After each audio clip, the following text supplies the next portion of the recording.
Reservation పోరాట సమితి అని 1994లో టీడీపీ బీఎస్పీ పొత్తు బ్రేక్ అయితే భవిష్యత్తులో మాలా మాదిగలు కలిసి ఉంటే అంటే బ్రిటిష్ వాడు రూపొందించిన ఏది విభజించు పాలించు అనే పద్ధతి, అందరు కలిసి ఉంటే మనకు తోక దెబ్బ పడుతుంది అని చెప్పి వాళ్ళకి కొట్లాడి పెడితే ఒక కులం వల్ల మనకు ఓటేస్తారన్న ఇది ఆలోచన. బ్రిటిష్ వాడు అదే, బ్రిటిష్ వాడికి బూట్లు నాకిన ఈ బ్రాహ్మణ జనతా పార్టీ బీజేపీ అదే పాలసీ.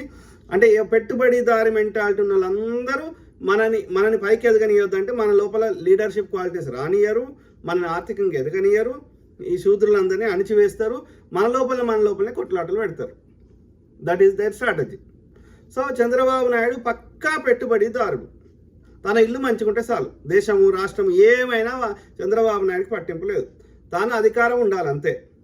అధికారం కోసం పిల్లనిచ్చిన మామనైనా చంపడానికి ఒక్క నిమిషం కూడా వెనుకాడాడు చంద్రబాబు నాయుడు దుర్మార్గుడు. బెల్లి లలితక్కను 16 ముక్కలు చేయించాడు. అట్లనే